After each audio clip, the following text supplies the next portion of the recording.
Hello friends, welcome back to my channel अनुमिस। I am Anuradha और आज की इस वीडियो में हम लोग जानेंगे डी फार्मा के बारे में कि डी फार्मा क्या होता है। एक्चुअली इस टॉपिक पे कई सारे कमेंट आए थे कि डी फार्मा के बारे में पूरी डिटेल्स बताएं। कुछ बच्चे करना चाह रहे हैं डी फार्मा, तो इसके बारे में अगर आपको जानना है तो वीडियो एंड तक जरूर देखिएगा। तो चलिए फ्रेंड्स, वीडियो शुरू करते हैं।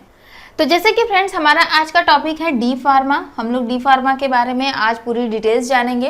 तो सबसे पहले डी फार्मा की थोड़ा सा इंट्रोडक्शन हम लोग जान लेते हैं कि डी फार्मा क्या होता है। तो डी फार्मा जो है एक फार्मेसी का ही टाइप है। फार्मेसी के जो 3 टाइप हैं आप जानते हैं, बी फार्मा होता है, एम फार्मा होता है, डी फार्मा होता है। तो उसी का फार्मेसी का ही जो टाइप है एक डी फार्मा। तो आज हम लोग डी फार्मा के बारे में जानेंगे। डी फार्मा का फुल फॉर्म होता है डिप्लोमा इन फार्मेसी, यानी कि फार्मेसी के फील्ड में डिप्लोमा। फार्मेसी क्या होता है? तो फार्मेसी जो है आपका हेल्थ केयर सेक्टर का ही एक पार्ट होता है, जिसमें दवाइयाँ बनाना आपको बताया जाता है, यानी कि जिसका काम होता है दवाइयाँ बनाना। तो ये तो आप जान गए कि जो डी फार्मा है एक फार्मेसी का ही पार्ट है। ये जो है पैरामेडिकल कोर्स से जुड़ा हुआ है कोर्स है डी फार्मा। तो अगर आप करना चाहते हैं तो बहुत ही अच्छा कोर्स है, आप जो है कर सकते हैं। इसमें आपका करियर बहुत ही बेहतर होगा। आगे हम लोग इसके बारे में बहुत डिटेल से जानेंगे। तो फिलहाल देखिए, डी फार्मा तो आप जान गए क्या है। एक फार्मेसी है, एक पैरामेडिकल से जुड़ा हुआ एक कोर्स है और फार्मेसी के फील्ड में एक डिप्लोमा है, जिसका फुल फॉर्म होता है डिप्लोमा इन फार्मेसी। जिसका फार्मेसी का काम होता है दवाइयाँ बनाना, किस तरीके से दवाइयाँ बनाना है, मार्केटिंग कैसे करनी है, किस तरीके से स्टोर करना है, कौन सी बीमारी के साथ कौन सी दवा देना है, ये सब फार्मेसी में आता है। तो जो डी फार्मा है, डी फार्मा में जो है यही काम होता है। इसमें आपको क्या बताया जाता है? तो दवाइयाँ कैसे बनानी है, रिसर्च करना इसमें बताया जाता है। किस बीमारी के लिए कौन सी दवा देनी है, दवाओं को कैसे मार्केटिंग करनी है, उसका किस तरीके से सेल करना है, दवाओं को कैसे स्टोर करके रखना है, ये सब चीज़ें जो है दवाओं से रिलेटेड जितनी भी जानकारी होती है वो आपको फार्मेसी में बताया जाता है, यानी कि डी फार्मा में आपको ये चीज़ें बताई जाती है। तो आप जान गए डी फार्मा क्या होता है। अब चलिए इसके बारे में हम लोग थोड़ा डिटेल्स जान लेते हैं। डी फार्मा जो है एक मेडिकल कोर्स है, ये तो आप जानते ही हैं। चलिए यहाँ पर हम लोग देखते हैं सबसे पहले इसके टाइम ड्यूरेशन की, कि अगर आपको डी फार्मा करना है तो इसका टाइम ड्यूरेशन क्या है, कितने टाइम में ये कंप्लीट होगा। तो ये जो है 2 ईयर का है, 2 ईयर का कोर्स है। 2 ईयर में जो है ये कंप्लीट हो जाएगा। जैसा कि ये जो है फार्मेसी में डिप्लोमा है, तो आप जो है इसे 2 ईयर में कंप्लीट कर सकते हैं।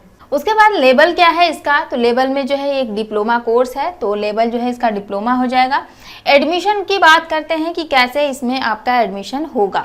तो देखिए, एडमिशन इसमें जो है 3 तरीके से होगा। जैसे कि प्राइवेट भी आप ले सकते हैं एडमिशन, डिस्टेंस से भी कर सकते हैं और गवर्नमेंट से भी कर सकते हैं। यानी कि अगर आप प्राइवेट कॉलेज से करना चाहते हैं तो प्राइवेट कॉलेज से डायरेक्ट कर सकते हैं, या फिर अगर आप घर बैठे केवल एग्जाम दे करके सर्टिफिकेट लेना चाहते हैं तो आप डिस्टेंस से कर सकते हैं, या फिर अगर आप किसी गवर्नमेंट कॉलेज से करना चाहते हैं तो गवर्नमेंट के थ्रू जो है आप इसका एडमिशन ले सकते हैं।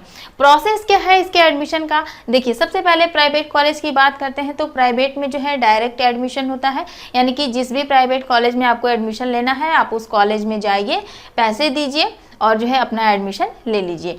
ये हो गया डायरेक्ट एडमिशन। कुछ कॉलेज का रूल होता है कि कुछ परसेंटेज इंटरमीडिएट में होने चाहिए, यानी कि मिनिमम 50% होना चाहिए, या फिर जो है 45% होना चाहिए। मतलब कि ये कुछ कॉलेज के रूल होते हैं, तो आप वहाँ पर जाएंगे तो आपको पता चल जाएगा, तो उसके अकॉर्डिंग जो है आपको एडमिशन मिलेगा। दूसरा आता है डिस्टेंस से। डिस्टेंस क्या होता है? अभी हमने आपको बताया, आपको कॉलेज नहीं जाना है, आप जो है घर बैठे केवल एग्जाम दे करके सर्टिफिकेट लेना चाहते हैं, ये कोर्स करना चाहते हैं, तो आप डिस्टेंस से कर सकते हैं। तीसरा पॉइंट आता है गवर्नमेंट। गवर्नमेंट में कैसे एडमिशन होगा? तो इसके लिए आपको एंट्रेंस एग्जाम देना होगा। एंट्रेंस एग्जाम क्वालिफाई करने के बाद ही जो है आपको किसी भी गवर्नमेंट कॉलेज में एडमिशन मिल सकता है। देखिए, एंट्रेंस एग्जाम कुछ कौन कौन से होते हैं, जैसे कि आप देख सकते हैं यहाँ पर कुछ एंट्रेंस एग्जाम है। UPSEE, GPAT, JEE, pharmacy, AU, AI, MEE, इस टाइप के कुछ एंट्रेंस एग्जाम होते हैं। और भी एंट्रेंस एग्जाम होते हैं स्टेट वाइज, जो है अलग अलग स्टेट अपना जो है अलग अलग यूनिवर्सिटी के जो है एंट्रेंस एग्जाम होते हैं। तो एंट्रेंस एग्जाम दे करके क्वालिफाई करके आप जो है इसमें एडमिशन गवर्नमेंट कॉलेज में ले सकते हैं। अब यहाँ पर देखते हैं, थोड़ा सा डिस्टेंस के बारे में बात कर लेते हैं। अगर आप डिस्टेंस से करते हैं, मतलब कि अगर आपके पास सर्टिफिकेट लेना चाहते हैं तो आप डिस्टेंस से कर सकते हैं। पर अगर आप डिस्टेंस से करते हैं तो इसमें नुकसान एक होता है कि आपको नॉलेज नहीं होता है, आपको उस चीज़ के बारे में जानकारी नहीं होती है, आपके हाथ में केवल सर्टिफिकेट आ जाता है।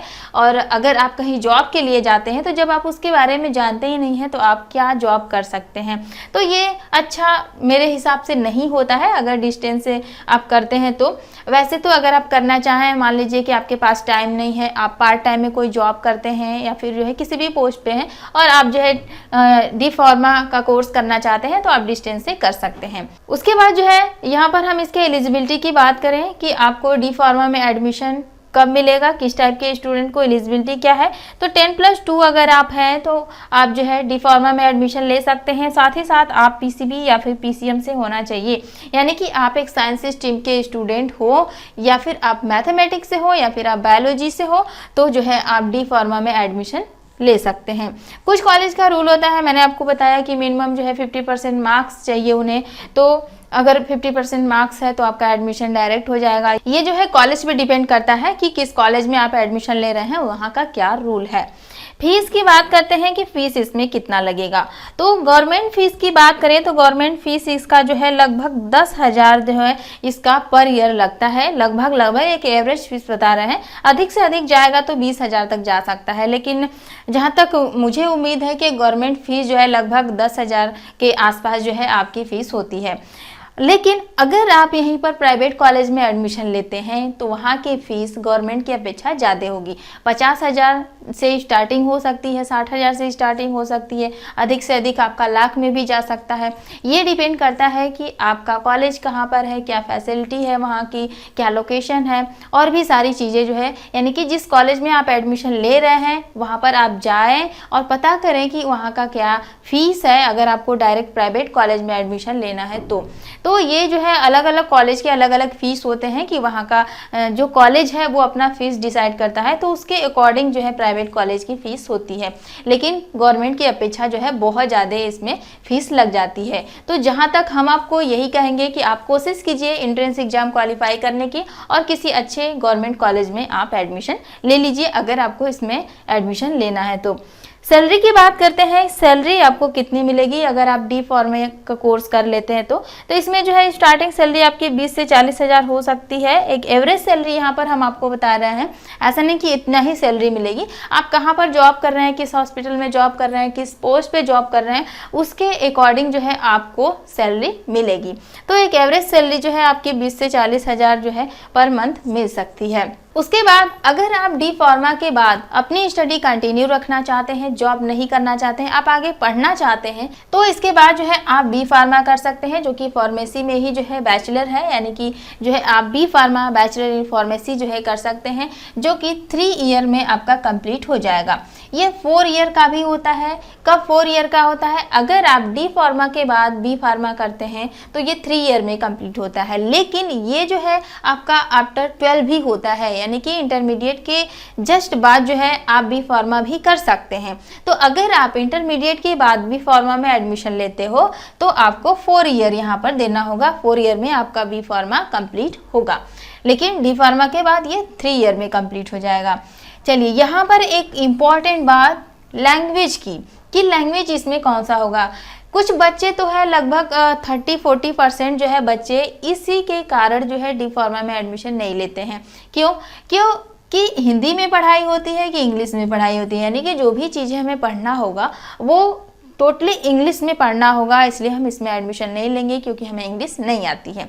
तो यहाँ पर ये जो डाउट है आपका क्लियर कर दें कि डी फार्मा में जो है हिंदी भी होता है और इंग्लिश भी होता है। चाहे तो आप हिंदी में पढ़ सकते हैं, चाहे तो आप इंग्लिश में पढ़ सकते हैं, दोनों ही अवेलेबल होता है, लेकिन थोड़ा सा आपको इंग्लिश का नॉलेज होना चाहिए। तो अगर आपके माइंड में ये है कि पूरा टोटली इंग्लिश होता है, हम नहीं कर पाएंगे, तो ऐसा कुछ भी नहीं है, आप डी फार्मा का कोर्स कर सकते हैं। और एक और बात कि अगर आप आर्ट के स्टूडेंट हैं तो क्या आप डी फार्मा कर सकते हैं, ये भी क्वेश्चन कई बच्चों का था। तो अगर आप आर्ट के स्टूडेंट हैं या फिर कॉमर्स के स्टूडेंट हैं तो आप डी फार्मा नहीं कर सकते हैं, यानी कि डी फार्मा केवल वही स्टूडेंट कर सकते हैं जो कि साइंस से हो। साइंस में आप पीसीबी हो या फिर पीसीएम है, कोई भी हो, आप जो है साइंस के स्टूडेंट हैं तो आप डी फार्मा कर सकते हैं। आर्ट और कॉमर्स से हैं तो नहीं कर सकते हैं। चलिए यहाँ पर एज की बात करते हैं। जो इसकी मिनिमम एज होती है वो आपकी 70 ईयर होता है। तो ये लगभग ज़्यादा बच्चों का हो ही जाता है, इंटरमीडिएट पास करते करते 17 साल के वो हो ही जाते हैं। तो ये उतना मैटर नहीं करता है क्योंकि सारे बच्चे जो है एलिजिबल हो जाते हैं एज में। जॉब की बात करते हैं कि अगर आप डी फार्मा के बाद जॉब करना चाहते हैं, आप जॉब के लिए जाते हैं, तो आप कौन कौन सा जॉब कर सकते हैं। तो पहली बात तो ये कि डी फार्मा कोर्स करने के बाद आप जो है मेडिकल स्टोर कोई भी अपना ओपन कर सकते हैं, कोई क्लिनिक ओपन कर सकते हैं, या फिर जो है अगर आप ड्रग इंस्पेक्टर बनना चाहते हैं तो ड्रग इंस्पेक्टर बन सकते हैं। मेडिसिन मार्केटिंग करना चाहते हैं तो ये भी काफ़ी अच्छा है, आप मेडिसिन मार्केटिंग कर सकते हैं। मेडिकल स्टोर में जॉब कर सकते हैं, मेडिकल एजेंसी में आप जॉब कर सकते हैं, रिसर्च सेंटर में अगर आप जॉब करना चाहें तो कर सकते हैं। तो इस टाइप के कई सारे जॉब जो है आपके लिए अवेलेबल होते हैं। तो डी फार्मा के बाद जो है आप कोई भी जॉब करना चाहते हैं तो कर सकते हैं।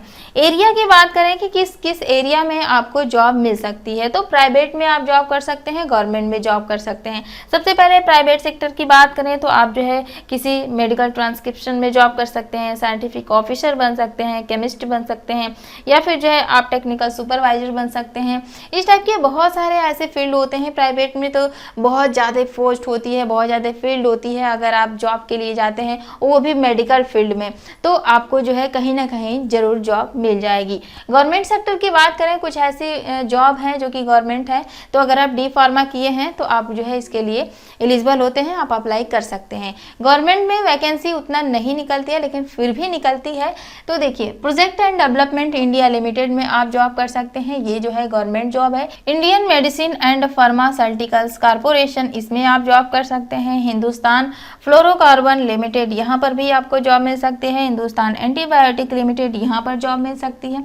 एटसेट्रा कुछ और भी हैं जो कि गवर्नमेंट जॉब है। तो जो है आप गवर्नमेंट जॉब के लिए भी एलिजिबल होते हैं, यानी कि गवर्नमेंट जॉब भी कर सकते हैं, प्राइवेट जॉब भी कर सकते हैं। तो डी फार्मा जो कोर्स है, जहां तक मेरे हिसाब से बहुत ही अच्छा कोर्स है मेडिकल फील्ड में। अगर आप करना चाहते हैं तो बिल्कुल कर सकते हैं डी फार्मा।